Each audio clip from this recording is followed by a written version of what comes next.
Hello বন্ধুরা, good নুন। কেমন আছো তোমরা সকলে? আশা করছি তোমরা সকলে ভালো আছো, সুস্থ আছো। নদিয়া জেলার ছোট্ট একটি গ্রাম থেকে আমি টুম্পা আমার ব্লগ চ্যানেলে তোমাদের সকলকে জানাই অনেক অনেক ভালোবাসা, অনেক অনেক শুভেচ্ছা। তো দেখো, ফাইনালি কিন্তু আমি ও বাড়ির থেকে দুপুরবেলায় চলে এসেছি, মানে 2:20-25 এসেছি। তো এখন এসে দেখি মা কিন্তু শাড়িটা পরবে। তার আগে দেখো, ভাইজি মার জন্য একটা গিফট রেডি করেছে। তো সেটাকে ওপেন করতে বলছে, চোখ ধরে রয়েছে, চোখ বন্ধ করেছিল।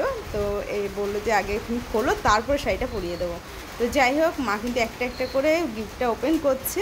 তো এর ভিতরে কিন্তু অনেক রকম চকলেট ছিল, ক্যাডবেরি ছিল, টুকিটাকি কিছু জিনিস ছিল, যেটা আমার ভাইজি নিজের হাতে কিন্তু বানিয়েছে। তো চলো তোমাদেরকে দেখিয়ে দিচ্ছি। এই দেখো, 6টা লজেন, ক্যাডবেরি, জেমস, টুকটাক অনেক কিছুই ছিল কিন্তু। যাই হোক, ভাইজির মাথায় বুদ্ধি আছে, দিদাকে কিন্তু একটা ছোট্ট গিফট দিয়ে দিয়েছে। আর এদিকে দেখো, আমাদের পুচকু ভাইজি আরেক ভাইজিকে করে নিয়েছে। ওই বলে না, শিয়ালে কাঁঠাল, হ্যাঁ শিয়ালে কাঁঠাল নিয়েছে, সেরকম একটা অবস্থা। নিজেই কিন্তু নড়তে পারে না, আবার আরেকজনকে সঙ্গে নিয়েছে।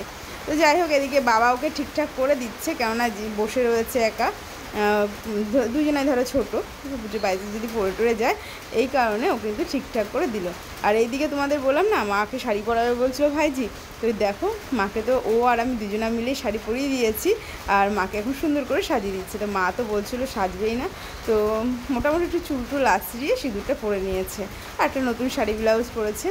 তো চলো, আজকে মার বার্থডে। এত কথা তো বলেই যাচ্ছি, কিন্তু কি সেটা বলছি না তোমাদেরকে। আজকে মার হ্যাপি বার্থডে। তো আজকে যেহেতু শনিবার, বারের দিন, তো আজকে আমাদের এই বাড়িতে নিরামিষ হয়, শুক্রবার শনি। তো এই কারণে নিরামিষ সমস্ত কিছু আইটেম হয়েছে। তো তোমাদেরকে তো দেখিয়ে দিলাম। এই দেখো, ফ্রাইড রাইস হয়েছে, পোলাও হয়েছে, আলুর দম হয়েছে, 5 রকম ভাজা, মিষ্টি, পায়েস, তারপরে চিপস, এগুলো তো ছিলই। তো যাই, দই। তারপরে তো এদিকে ভাইজিও গুছাচ্ছে, আর ভাই বউ গুছাচ্ছে, আর আমি এদিকে ভিডিও করছি। তো যাই হোক, এদিকে তো অনেকটা বেলা হয়ে গেছে, প্রায় 3:30 বেজে গেছিলো আমাদের মাকে ভাত দিতে দিতে। তো এদিকে মার জন্য তো ভাত গোছানো হয়ে গেছে, আর দিদা তো একা নামতে পারে না। এই কারণে আমি আর আমার ভাইজি দুজনে মিলে দিদাকে কিন্তু ওই ঘর থেকে এই ঘরে নিয়ে এসেছি। আর আমাদের এই ঘরটা এখনও কমপ্লিট হয়নি পুরোপুরি, তো এর জন্য সবাই এই ঘরে থাকে না। তো এই দেখো, দিদা কিন্তু আমাদের ধরে ধরে এই ঘরে চলে এসেছে। তো ফাইনালি মাকে তো বসিয়ে দেওয়া হয়েছে, আর মা তো খুব খুবই লজ্জা পাচ্ছিলো, যেটা বলবো, খুবই লজ্জা পাচ্ছে যে এত কিছু করার কী দরকার ছিল। কিন্তু মার কিন্তু প্রত্যেক বছরই টুকটাক করা হয়। তো এইবার মাছ টাছ কিছু হয়নি, যে বললাম নিরামিষ, এই কারণেই। তো চলো, বেশি কাউকে বলা হয়নি, কিন্তু আমরাই। তো দিদা প্রথমে মেয়েকে আশীর্বাদ করে দিল, আমার মাকে আমার দিদা আশীর্বাদ করলো, আর তারপরেই কিন্তু একে একে সবাই চলে এসেছে।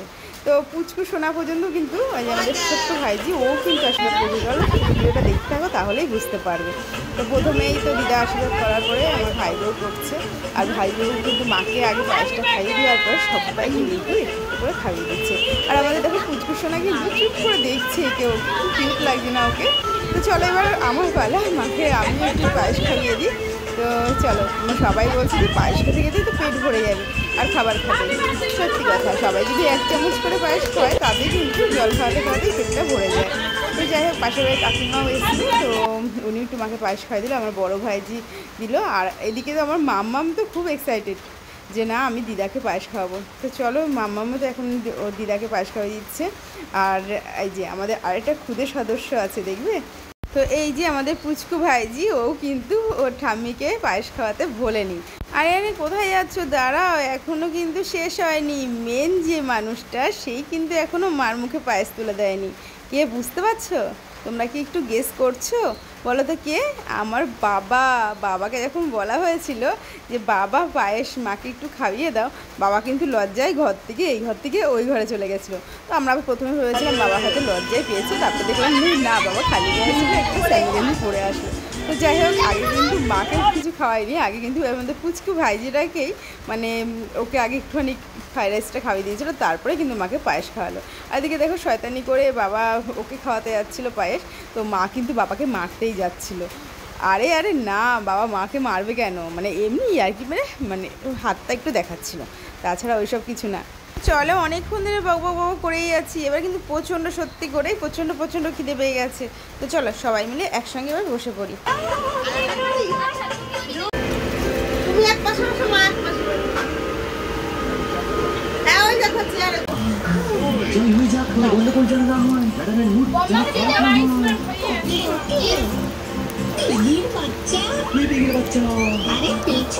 দিদার পোলাও ভালো লাগে না ফ্রাইড রাইস ভালো লাগে?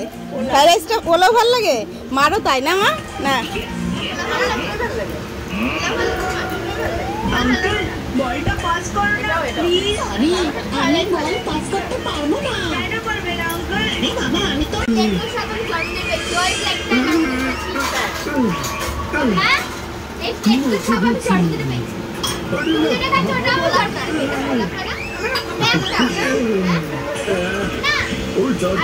তো এদিকে কিন্তু সবাই খাওয়া দাওয়া হয়ে গেছিলো। লাস্টে আমি আমার ভাই বউ দুজনে মিলে কিন্তু বাইরেই খেতে বসে পড়েছি। আর এই যে সোনামা কিন্তু একটু কান্নাকাটি করছিল, তো এই কারণে বাবা তোমরা তো জানোই আমার পাপা ওইদিকে খাওয়া দাওয়া হয়ে যাওয়ার পরে কিন্তু একটুও দাঁড়ায়নি, সঙ্গে সঙ্গে শাড়িটা পরেছি কিন্তু বাড়ির দিকে চলে এসেছি। তার কারণ এই যে আমাদের শিম্বুকে কিন্তু আমি বাড়িতেই থুয়ে গেছিলাম, আর ও তো জানোই বাড়ির থেকে আমরা গেলে পরে কেমন পাগল হয়ে যায়।